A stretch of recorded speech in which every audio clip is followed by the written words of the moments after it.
À Athis-Mons, représailles après une bagarre. Un jeune homme de 22 ans froidement tué de plusieurs coups de couteau par une bande de voyous. Le budget en débat à l'Assemblée nationale. L'opposition conteste. Des membres de la majorité proposent de nouvelles baisses d'impôts. Financement du Parti communiste. Robert Rue et Georges Marchais mis en examen. Robert Rue est l'invité de ce journal. Jean-Paul II rentre au Vatican. Il a quitté ce soir la clinique de Rome où il avait été opéré de l'appendicite la semaine dernière. Madame, monsieur, bonsoir. La violence extrême, sauvage et gratuite à Athis-Mons dans l'Essonne.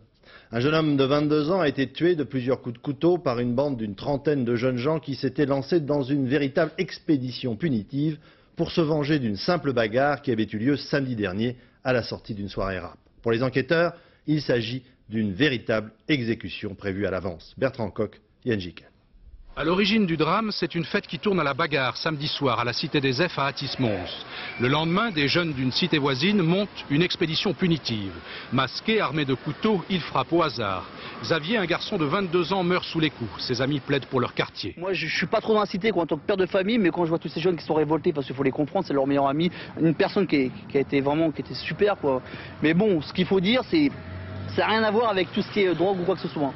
Là, c'est parti d'une base, d'une soirée, et ça finit en crime. Nous, on est tous des potes, on rigole ensemble, on fait du sport ensemble. On n'a jamais eu envie de tuer quelqu'un. Toute la journée, les parents de Xavier des Antillais ont reçu le soutien des voisins, des amis du quartier. Très dignes, ils imposent le calme à la communauté. On est tous chargés de chagrin, et les copains, ils sont chargés de vengeance. À ce moment-là, je ne sais pas quelle est la solution. Mais je suis sûr que encore un pied de violence, ça ne rajoutera pas grand-chose. Pas de vengeance. Ça ne sert à rien. Parce qu'aujourd'hui, c'est moi qui est en peine. Ses frères sont en peine. Sa soeur, sa mère, d'accord. Bon, s'il y a encore une vengeance qui doit se faire, peut-être demain, ce sera une autre famille qui sera en peine. Ça ne servira à rien de tout. Non, rien de tout. C'est ce que je demande, que le calme règne à Athis-Mons. L'enquête commence à peine. Elle s'annonce difficile, faute de témoignages précis.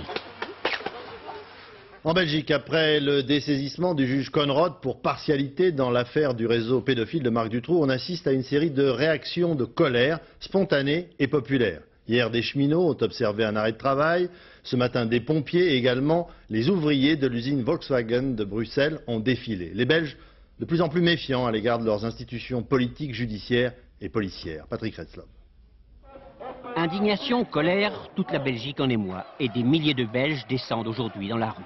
Ce qu'ils réclament, le rétablissement du juge Conrod à qui le dossier Dutroux a été retiré. Ce que la foule dénonce, une volonté d'étouffer l'affaire. Selon eux, trop de politiques et de notables seraient impliqués. Les familles des victimes appellent au calme, mais veulent riposter par la voie de la justice. Cet après-midi, elles ont décidé de s'opposer par tous les moyens légaux mis à leur disposition au dessaisissement du juge Conrod, le seul homme en qui elles ont réellement confiance. Mes clients en appellent donc au calme, à la dignité et au refus de la violence. Cependant, les autres parties civiles ayant décidé de faire opposition contre cette décision, mes clients font part qu'ils feront opposition également. Débrayage spontané aux usines Volkswagen de Bruxelles. Aujourd'hui, défilé en direction du palais de justice. Dans tout le pays, grève sauvage. Les cheminots ont bloqué le trafic. Pas un train dans la capitale aujourd'hui. Les chemins de fer sont du côté des manifestants. Les agents cheminots de la gare et tout le personnel ferroviaire en Belgique ont voulu s'associer à la détresse des familles des victimes. La classe politique, toutes tendances confondues, appelle la population à respecter la Cour de cassation et à accepter la nomination d'un nouveau juge d'instruction.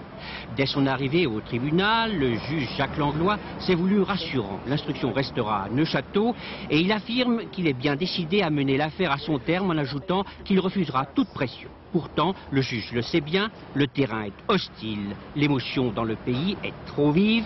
Il faudra plus que des paroles rassurantes pour convaincre la Belgique qu'elle peut désormais reprendre confiance en sa justice. En France, le budget 1997 est en débat à l'Assemblée nationale. On a appris à cette occasion que le déficit actuel du pays était de 334,2 milliards de francs. L'opposition conteste la politique du gouvernement et dans la majorité des députés proposent de nouvelles économies d'impôts comme une baisse de la TVA ou encore la non-augmentation de l'essence. Jean-Baptiste Opedali. En présentant son budget cet après-midi, Jean Arthuis entamait un vrai marathon. 40 jours de discussion tout compris pour boucler la loi de finances 97. Pour l'instant, c'est surtout l'occasion de nouvelles passes d'armes dans la majorité. Pas encore en séance publique, mais en coulisses. C'est un bon budget, bien orienté, mais nous entendons jouer notre rôle dans la majorité pour faire des propositions, dynamiser et bonifier ce budget. Bonifier pour l'UDF, c'est proposer une baisse de la TVA et de la taxe sur les carburants. Impossible, estime-t-on au RPR. On ne peut pas courir plusieurs lièvres à la fois. Il y a un effort très significatif en matière d'impôt sur le revenu et malheureusement, les perspectives nous disent que pour l'année prochaine, en tout cas, nous n'aurons pas les moyens de faire également une baisse de la TVA. Le gouvernement insiste sur un début d'allègement de l'impôt sur le revenu et sur les dépenses publiques stabilisées. Pour la gauche, c'est tout sauf suffisant. Avec ce gouvernement, plus on est riche, plus on va voir ses impôts se réduire. Alors que l'impôt qui touche l'ensemble des consommateurs, lui, ne va pas baisser. Voilà, c'est ça, ce que le gouvernement appelle la justice fiscale. L'examen du budget s'annonce long, mais sans suspense. L'UDF tentera d'arracher quelques concessions au gouvernement. La bataille feutrée et à coups d'amendement commence demain.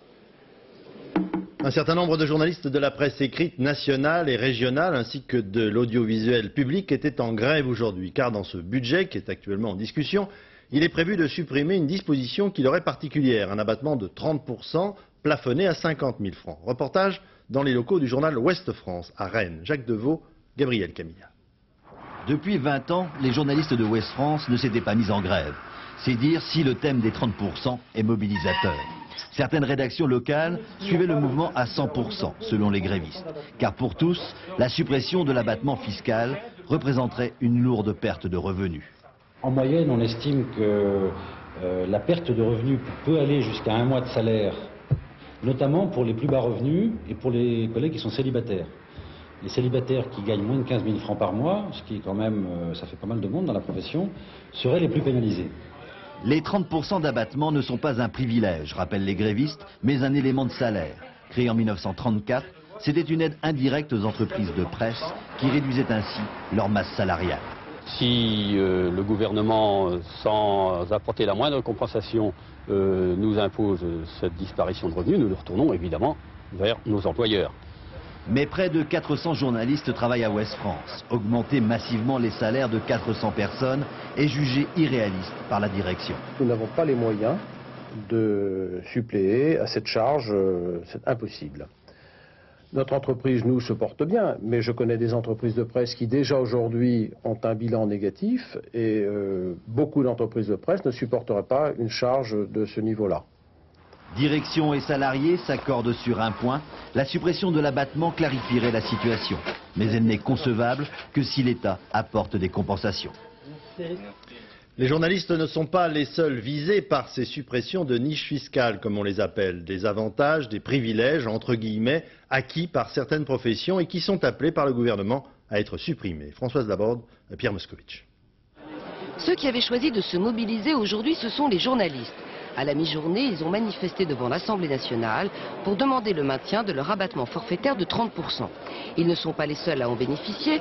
Les pilotes de ligne ou les représentants de commerce sont aussi dans ce cas. Mais l'abattement de 30% représente une part importante du revenu des journalistes salariés qui ne déduisent pas leurs frais professionnels. Je voudrais citer un exemple et prendre le cas d'un salarié qui perçoit 9 000 francs par mois. Si ce salarié est journaliste, il paie aujourd'hui 4 200 francs d'impôt sur le revenu des personnes physiques. S'il n'est pas journaliste, il paie 10 100 francs. L'écart est de 5 900 francs. Selon la réforme envisagée, cet écart serait gommé au bout de 5 ans, ce qui va entraîner un alourdissement de l'impôt pour les 30 000 journalistes. Le gouvernement souhaite limiter cette hausse pour ceux qui gagnent 12 000 francs par mois, salaire moyen de la profession. Quant aux entreprises de presse, secteur économique fragile, elles ne devraient pas être pénalisées. Le projet n'entraînera pas de supplément de cotisation sociale et le gouvernement va reconduire le régime fiscal particulier qui représente une enveloppe de 210 millions de francs pour la presse écrite. Ce n'est pas personnellement, mais ès-qualité, en tant qu'ancien président de la Fédération des élus communistes, que Robert Rue et son prédécesseur à la tête du parti, Georges Marchais, ont été mis en examen dans une affaire de financement occulte du Parti communiste par l'intermédiaire d'un bureau d'études, GIFCO, qui lui servirait de pompe à finances, comme ce fut le cas d'Urba pour le Parti socialiste. Explication, Michel Fine, Jacques Grégor. Quand je suis rentrée chez Socopap, je ne savais pas ce que c'était. Non. Je ne savais pas ce que c'était. Je savais que je travaillais pour une société amie du Parti communiste, mais je ne savais pas du tout que c'était pour le Parti communiste. Pendant 7 ans, Jannick Bouvet a travaillé ici comme secrétaire commercial. Une façade anonyme et derrière cette boîte aux lettres, Socopap Psychopar, des bureaux d'études, filiales du groupe GIFCO liés au Parti communiste. Les commerciaux étaient systématiquement membres du Parti communiste, y compris responsables d'anciens comités de section, anciens élus, etc. Les secrétaires n'étaient pas dans l'obligation d'appartenir au Parti communiste, mais il était fortement conseillé d'y avoir une sensibilité approchante. Socopap travaillait essentiellement avec des municipalités communistes. La mairie donnait au bureau d'études des renseignements sur les marchés à attribuer. Socopap désignait alors une entreprise qui lui reversait en échange une commission, environ 3% du marché dissimulé sous la forme d'un protocole d'accord. Le protocole d'accord était pour cacher la commission à recevoir. L'argent aurait ensuite rejoint les caisses du Parti communiste selon un système relativement complexe.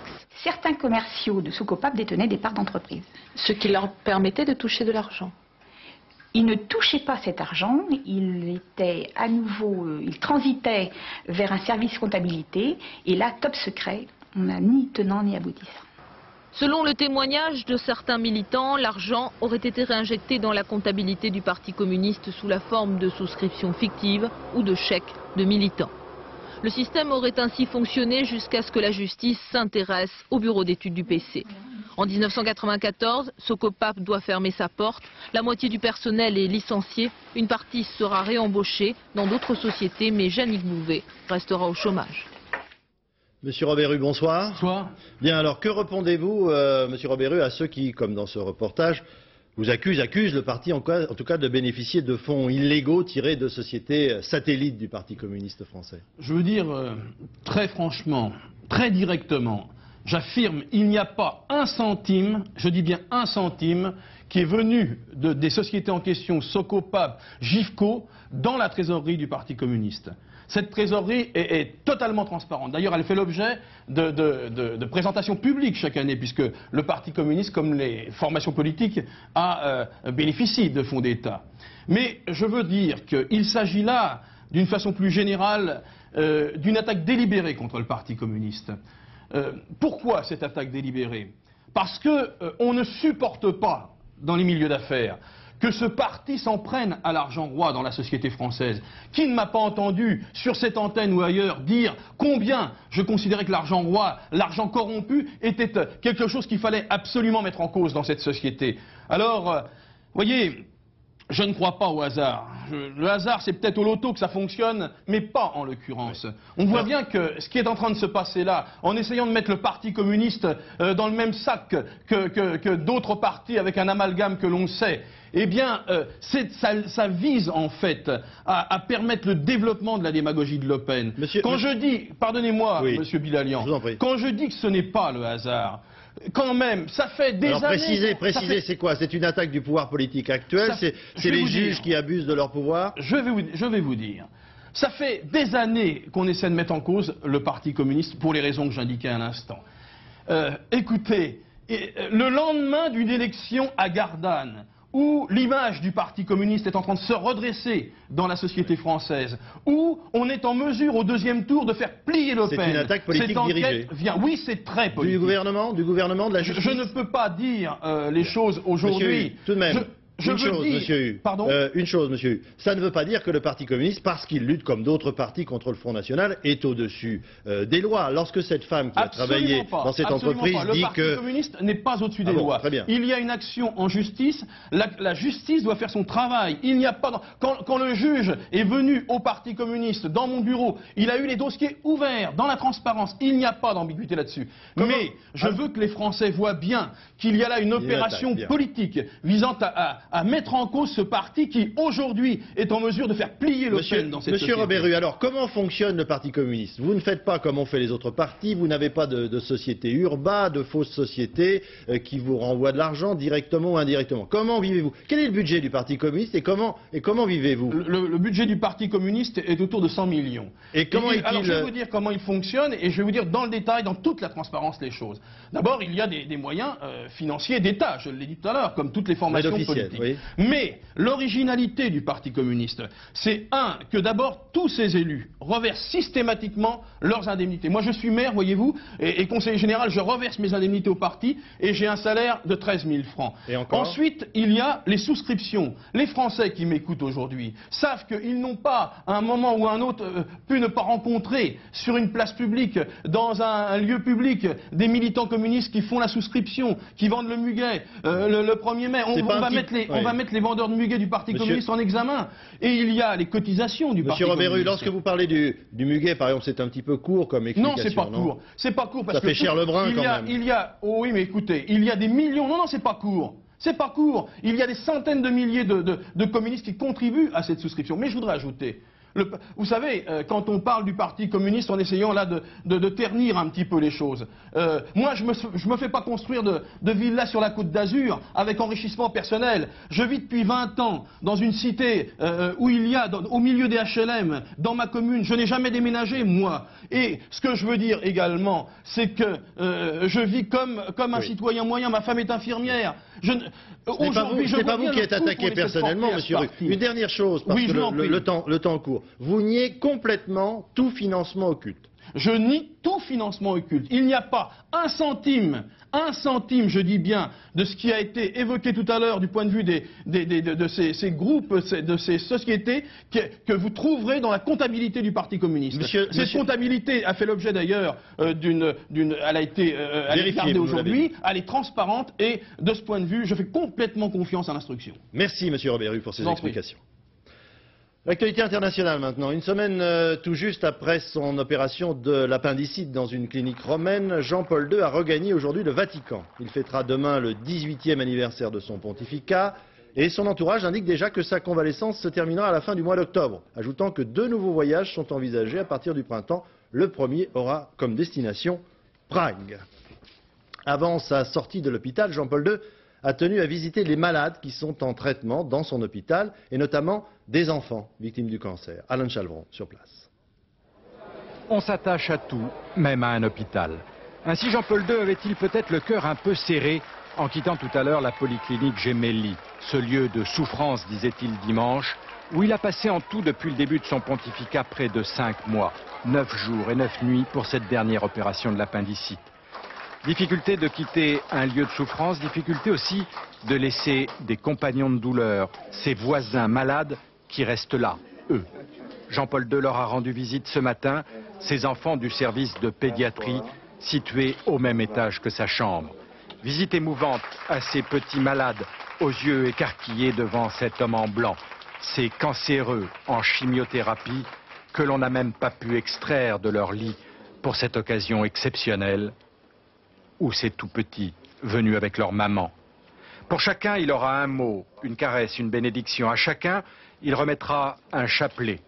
En particulier à ce petit Péruvien de 10 ans, Ramon, qui lui avait envoyé un poème magnifique. « Ne crois pas, disait-il, que mourir soit moche, parce que tu seras libre comme un oiseau. J'espère que Jésus te fera guérir tout de suite, a dit l'enfant au Saint-Père. Le pape est apparemment guéri, mais Ramon, lui, est toujours là.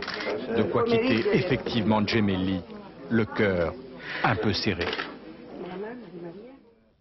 C'est encore en Italie, de fortes pluies ont provoqué des inondations dans la région de Venise et en Calabre, entraînant la mort de 3 personnes. Aujourd'hui également, un léger tremblement de terre a frappé le nord de l'Italie, toujours la région de l'Émilie-Romagne, sans faire de dégâts. Seule une personne âgée est morte d'une crise cardiaque. C'est une visite importante que le roi Hussein de Jordanie a rendue aujourd'hui à Yasser Arafat. En effet, le souverain jordanien a été accueilli à Jéricho, aujourd'hui territoire palestinien, mais qui, avant la guerre de 67, faisait partie intégrante de la Jordanie. À cette occasion, Yasser Arafat a fait état de la difficulté de sa négociation avec les Israéliens, notamment à propos du retrait de la ville d'Hébron. Arafat allant jusqu'à proposer que des soldats américains soient déployés dans la ville pour assurer la sécurité des colons israéliens qui y demeurent. Charles Anderlin.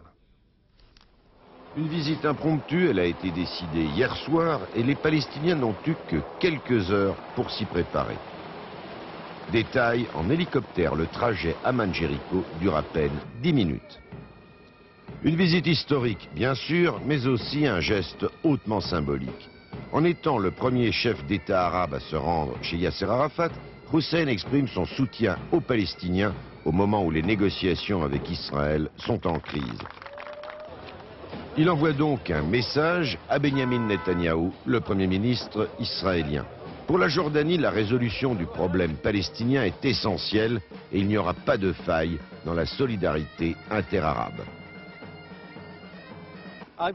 Je crois que cette visite est très importante. Elle donne une image réelle de la coordination et du soutien entre la Palestine et la Jordanie et elle arrive au bon moment. La ville fait bon accueil à celui qui fut son roi jusqu'à la guerre de 6 jours en 1967. Depuis, Hussein n'était venu dans la région que secrètement, la nuit, pour rencontrer des dirigeants israéliens. Ceci est ma première visite en Palestine. Je suis ému par la chaleur de la réception et les sentiments qui s'expriment. Yasser Arafat remercie le roi et révèle qu'aucune rencontre n'est prévue avec Benyamin Netanyahou. Seule l'intervention des Américains a permis jusqu'à présent d'empêcher une nouvelle rupture. En France, le ministre de l'Intérieur, Jean-Louis Debré, consulte en ce moment même l'ensemble des cadres de la police pour mettre au point une réforme qui concernera les moyens matériels, mais aussi les missions et les horaires de travail des policiers. À cette occasion, nous vous proposons de vivre une journée dans un commissariat à Valenciennes, dans le Nord. Une enquête de Christophe Tortora, Frédéric Faure, intitulée « La police au quotidien ».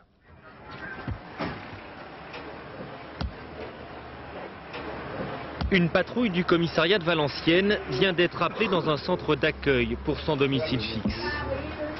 La responsable ne veut plus voir dans ses murs un fauteur de troubles. Bonjour monsieur, ça va Je suis interdit de séjour. Tu peux me filmer, il n'y a pas de problème là. On a été obligé de fermer 3 jours par rapport à lui. Alors, il a tout à continuer à embêter le monde. Une intervention ordinaire dans cette ville fortement touchée par la pauvreté, par le chômage. Non, je défonce tout. Non, non, je vais rien défoncer du tout, parce qu'on est là. Faut pas toujours discuter, vous allez nous suivre. Retour au poste, contrôle d'identité, ça calme les esprits. Une demi-heure plus tard, il repartira, libre. C'est la misère, c'est la misère. On a parfois l'impression d'être plutôt des assistants sociaux. On essaie de le faire du mieux possible, sans être vraiment formé pour ça. Mais c'est notre lot quotidien. C'est ça qui joue sur le moral des policiers à force. Oui, bon, mais quelqu'un qui a ses problèmes à l'extérieur et qui ne sort pas de problème, vu qu'il a des problèmes aussi au travail. Disons qu'il faut avoir un bon équilibre familial en dehors du travail. Et... Si jamais les manifestants vont se promener un petit peu en ville, un truc comme ça... Non seulement épaulé par 2 commandants, Christophe Briez organise la journée des fonctionnaires placés sous son autorité.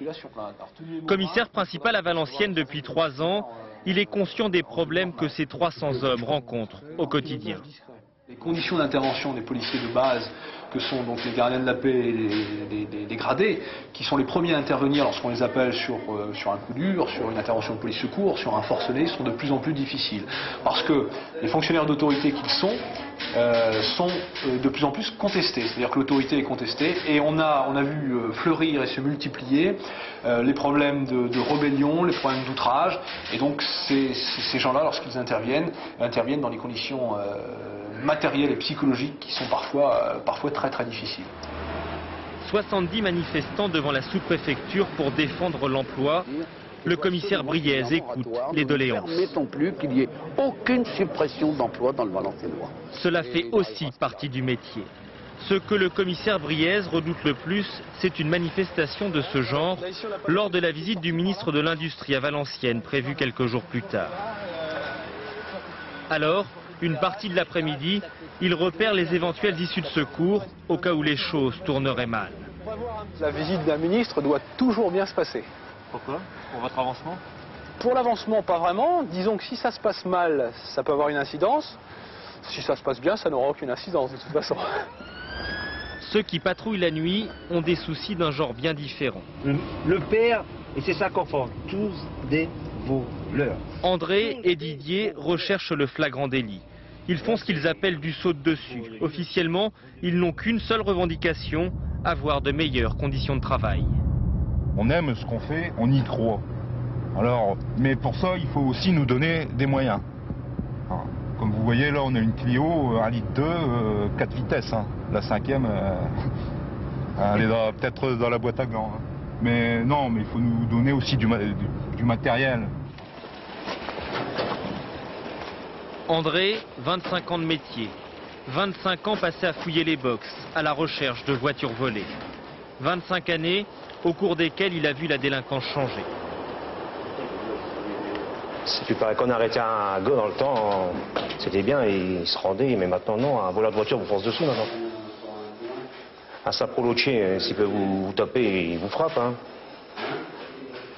Oh, c'est très dur. Hein. Ce soir-là, André et Didier n'effectueront aucune interpellation. Une nuit calme à Valenciennes. Retour à la mode avec le prêt-à-porter printemps-été 97 qui s'expose en ce moment. Ce soir, le plus parisien, sans aucun doute, des Italiens, Valentino. Marie-Josée Le Picard. S'habiller en blanc, c'est la douceur d'image. Mais le blanc, soie et cachemire, c'est aussi l'arrogance du luxe, l'insouciance d'une vie où il n'y a pas d'occasion de se tacher les mains. Valentino, le couturier romain qui vient chaque saison présenter ses collections à Paris, est une célébrité internationale. Il habille les princesses romaines et les stars de Hollywood pour les balles, les dîners de charité, les galas. Quand Madame Chirac est entrée à l'Élysée en tailleur de Valentino, la couture française a pleuré, comme la mode anglaise pleurait lorsque Lady Di portait du Chanel. Accessoires faussement simples, tissus hors de prix, plumes d'autruche, transparence mais sans provocation. Guerre de bijoux, les clientes ont les leurs, des vrais, n'est-ce pas, qu'il faut porter dans les grandes occasions.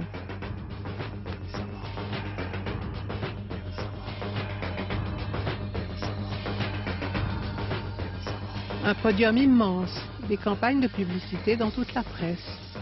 Et la séduction bien calculée de robes flatteuses, luxueuses, fragiles et qui proclament la célébrité ou la fortune de celle qui les porte. Dans la mode, Valentino a réussi. Le président de la République, Jacques Chirac, a visité aujourd'hui en avant-première l'exposition Picasso qui va s'ouvrir au Grand Palais à Paris. C'est la plus grande exposition jamais consacrée à l'artiste dans la capitale. 150 œuvres sont exposées, retraçant toutes les périodes de l'artiste, du figuratif à l'abstrait, en passant par le cubisme qui l'a rendu célèbre. À la recherche du peintre italien de la Renaissance, Botticelli, un éditeur français, Diane de Sellier, a obtenu le droit de reproduire 92 dessins de l'artiste pour illustrer la Divine Comédie de Dante. Jusqu'à présent, ces dessins étaient dispersés entre Berlin et Rome. Georges Bégou, Pascal Payot, reportage. Berlin en reconstruction entre l'Est et l'Ouest. Au cœur de l'architecture moderne du cabinet des estampes se cache la plus grande partie d'un trésor ignoré depuis 5 siècles. Les dessins de Botticelli d'après la Divine Comédie de Dante. Et cela parce que Frédéric de Prusse en fut le dernier acquéreur, discret, très discret. Hormis quelques rares chercheurs, personne n'a jamais eu accès à cette œuvre. Des dessins exécutés au stylet, puis à la plume, au verso du texte calligraphié sur un parchemin d'agneau. Fin comme la peau d'un tambour. Le grand problème de la conservation est la tension du parchemin dans son encadrement. C'est Laurent le Magnifique, régnant sur la République de Florence, qui, pour la gloire de Dante, son poète de prédilection, commanda ses illustrations à Botticelli, célèbre dans le monde entier pour sa naissance de Vénus. Comment ce peintre élégant allait-il se sortir de cet enfer? En suivant le poème au plus près, on y voit Virgile conduire Dante par la main et se déplacer comme dans les bandes dessinées d'aujourd'hui à travers les suppliciés. Ces images nous aident à mieux comprendre ce que signifie l'adjectif dantesque. Paradoxe de l'histoire, la suite des illustrations de l'enfer se trouve au Vatican. Non dans la bibliothèque principale, mais dans une réserve souvent appelée l'enfer.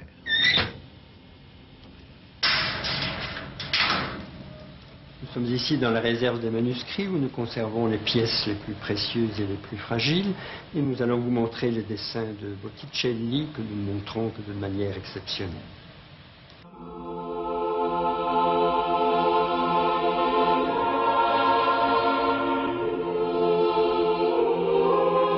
On avait perdu la trace des dessins de Botticelli lorsque, au XVIIe siècle, la reine Christine de Suède a légué ses manuscrits au pape. On les a redécouverts parmi ses livres.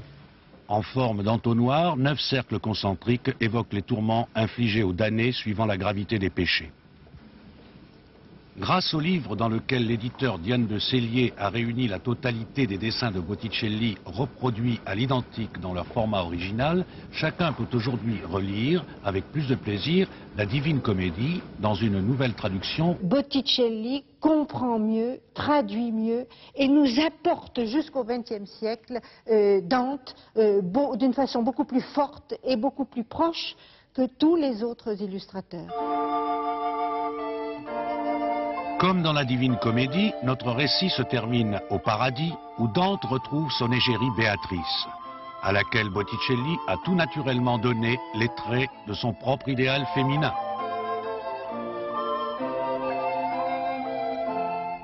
Cinéma maintenant avec le film Bogus. Le film sort demain, un titre un peu bizarre avec en tout cas 2 stars internationales à l'affiche. Gérard Depardieu, Whoopi Goldberg. Dans ce film, Gérard Depardieu est un personnage transparent, véritablement transparent, que personne ne voit sauf un enfant. Conséquence, toute une série de situations tendres, c'est drôle. Nicole Cornulan. Tu veux bien que je sorte?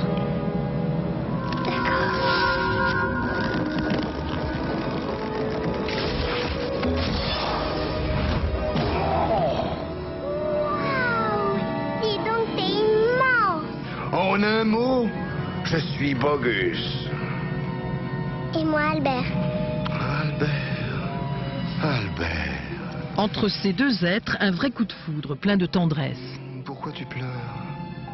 Et puis c'était de faire l'imaginaire d'un petit garçon, quoi, qui vient de perdre sa mère et que Et en plus, ce qu'il y a de bien, c'est qu'en général, l'imaginaire des enfants est fait de personnages comme Minnie, comme Mickey Mouse, comme des personnages de dessins animés. Et là, c'est un personnage réel qui sort, mais que personne ne voit. Et donc, j'ai trouvé que c'était très intéressant. Et moi, qu'est-ce que je fais? Bogus compense le vide affectif que ressent cet enfant. Albert, ta maman est morte. Je déteste ce mot. Non! Il rejette aussi sa mère adoptive. Est-ce que tu as faim? Non. Eh bien, tant pis, parce qu'il faut que tu manges. Viens ici, viens.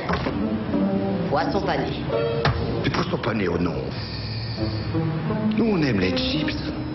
Nous, on aime les chips. He is an actor who has the child. Depardieu est un acteur qui possède encore en lui des qualités d'enfant. C'est aussi un homme très sûr de lui, qui sait qui il est. C'est également le cas de Whoopi, et cela leur donne de la force et le courage de révéler parfois leur propre vulnérabilité. Lorsque Bocuse entre aussi dans l'imaginaire de cette femme, il l'effraie d'abord, elle l'insulte avant de se laisser séduire, car il s'agit d'un conte moral sur l'abandon et la recherche d'un amour inconditionnel.